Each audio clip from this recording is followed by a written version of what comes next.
So I've spent the last year and a half of my life living here in Xiamen, studying Mandarin and exploring China off the beaten path, and I have done it all while having my course fees, accommodation, insurance, and basic living expenses all covered by the Confucius Institute Scholarship. I've been getting a lot of DMs lately from people asking about the process and how to apply for the scholarship, so in this video, I'm going to distill all that I've learnt into a step-by-step guide and give you guys some tips and tricks that hopefully will help you also have a life-changing experience here in China, just like I did, for completely free. I'll break this video up into sections, so feel free to jump around to the parts that are relevant to you. If you're new here, my name's Jake, I'm from Australia, and I'm currently studying a long-term Chinese language program at Xiamen University in China. I began on a one-year Confucius Institute Scholarship, and then I transferred to another one-semester Confucius Institute Scholarship, which I'm about to finish up. Yes, it is possible to get the scholarship twice, contrary to popular belief and what it says on their website. I had previously worked in the construction industry in Australia as a project manager for a number of years, but in 2023, I decided to change gears entirely and become a travel vlogger,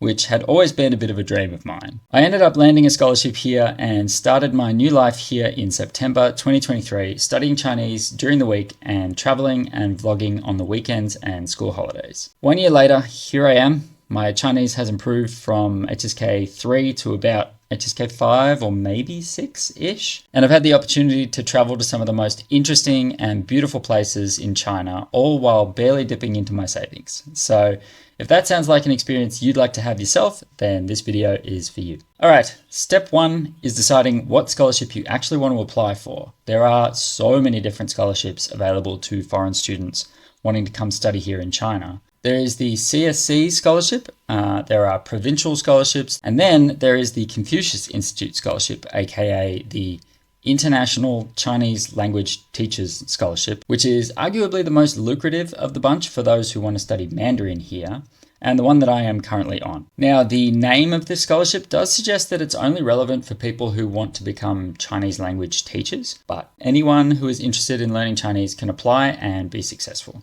The ICLTS scholarship has a number of benefits. It gives you free accommodation in the dorms on campus, or it'll pay out 700 RMB per month if you live off campus like I do. It covers medical insurance for the whole year, which is worth about 800 RMB. It covers a free HSK test while you're here, valued at 400 RMB. The course fees are all included too, which here at Xiamen University is about 16,000 RMB per year. And then they also give you a 2,500 RMB stipend per month to cover your living expenses. All up, I think I've got about 70,000 RMB worth of value out of this scholarship over the last year and a half, which is pretty decent. Before jumping straight in though, I would recommend that you really do your research before deciding on which scholarship to apply for, because there are so many out there and some might be better suited to you depending on your specific circumstances. For example, if you want to study a bachelor's degree or a master's degree in fields that are other than language here in China, then the CSC scholarship is probably the most common choice from what I've heard from other classmates here on campus. These scholarships I'm not so familiar with, so I won't be talking about them specifically in this video, but I've heard the application processes are pretty similar, so you might still get something out of watching exactly how I went about applying for this scholarship. And I'll also try and share some more general tips and tricks along the way that could be relevant to you in your application. But if you are like I was, you're interested in improving your Mandarin skills, immersing yourself in Chinese culture, and having a seriously fun experience overseas for free by utilizing this scholarship, then we can move on to the next step of making sure that you meet the eligibility criteria. All right, this is the official website. It is www.chinese.cn. These are the application procedures. You just click here to get the application procedures. Scroll down until you see eligibility, and here are the eligibility requirements. You have to be a foreigner. You can't be a Chinese citizen. You need to be friendly to China, have no criminal record, and abide by laws and regulations. Pretty straightforward. Be in good physical and mental health and have good academic and behavioral standing. Be interested in Chinese language and education and related work. This one, not so much. You can just be interested in Chinese language. And then you have to be between the ages of 16 and 35. This says September 2024, but by the time this video comes out, it'll be the September 2025, but the dates shouldn't really change. If you scroll down here, this is the program that I applied for at the outset, the 1-year study program. It commences in September of the year that you apply. This will probably be 2025 by the time you apply for it.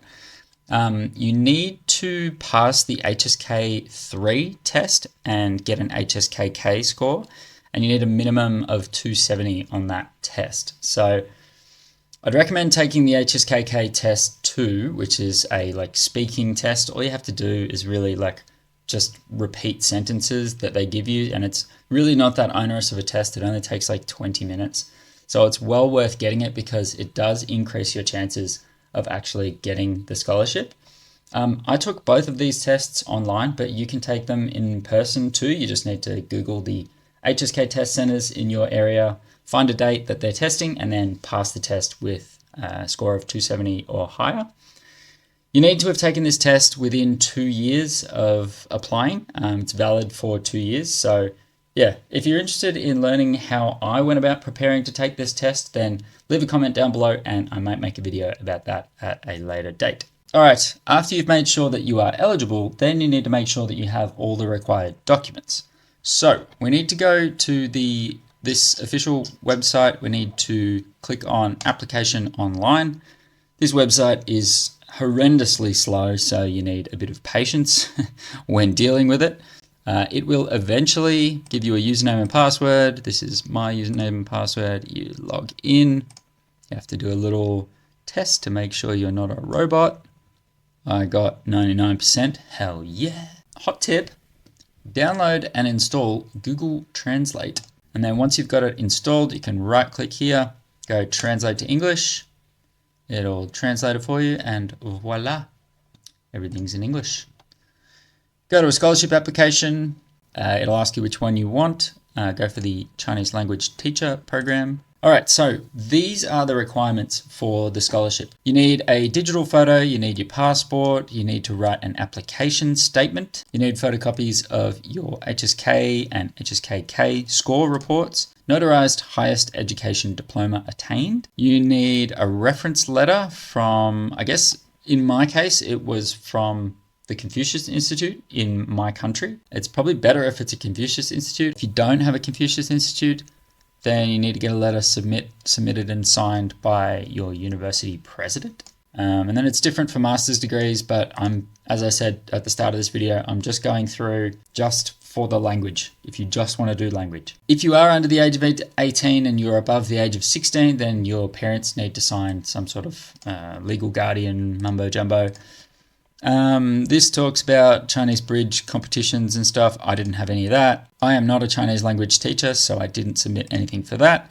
And then I just scanned in my personal signature as a JPEG file and uploaded that. And then down the bottom here, there is something that says, the applicant is advised to contact the recommending institutions and host institution he applies for ahead of filling in the form, which may increase the possibility of winning the scholarship. My recommendation here is these are the documents that it says this website requires, but it is not all the documents.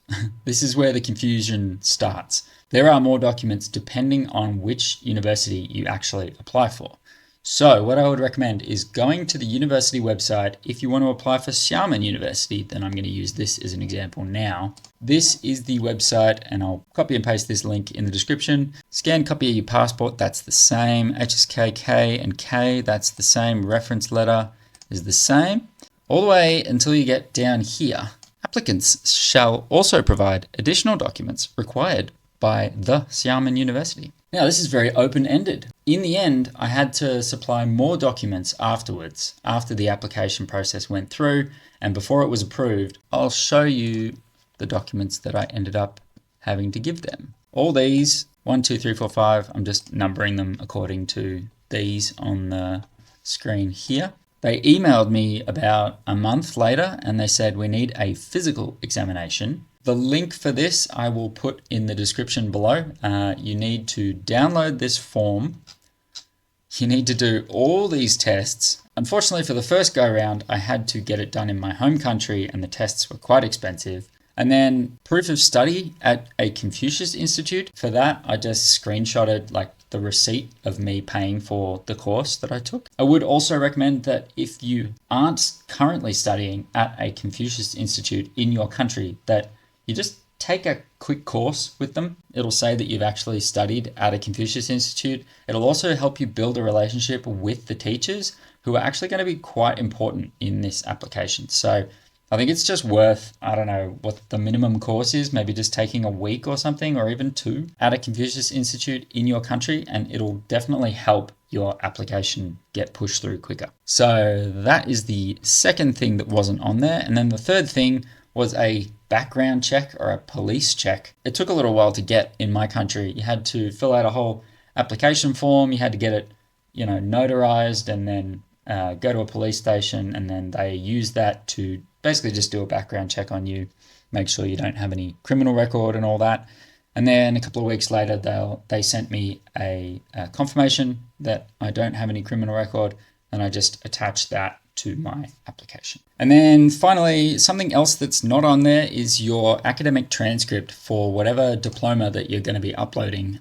It also asks for it in the actual system. So you need that academic transcript. I don't believe it needs to be notarized. My transcript was not notarized and my diploma was notarized. But yeah, that is the final bit of information that you need before moving on to the actual application process. Okay, if you meet all the requirements and you have all the appropriate documents all in order, then you are ready to start your application. So come back here to the website where we checked out the requirements, and then start filling in your basic information. Your name, your mobile number, all that sort of stuff. Then you go through, put in your educational background, your work experience, and then the application category, the recommending institute, continent, country, then your referees, your application statement, all of that goes in there. And then review your application and press submit. Now, you could struggle through and do this all yourself. It is entirely possible. I did. Other people have done it without any help. But if you're interested, I will be uploading an extended version of this video, and I will upload that to my Patreon, where I will step through a new application from scratch and let you know exactly how I filled this out to get my scholarship. I'll also share with you my personal statement that I wrote along with the recommendation letter from the Confucius Institute in my country. And then you'll also get access to me via the community tab there, where you can post specific questions which you have, and I will respond as a priority in order to help you have the best chance of being successful in your application. So a link for my Patreon where you can sign up will be in the description below.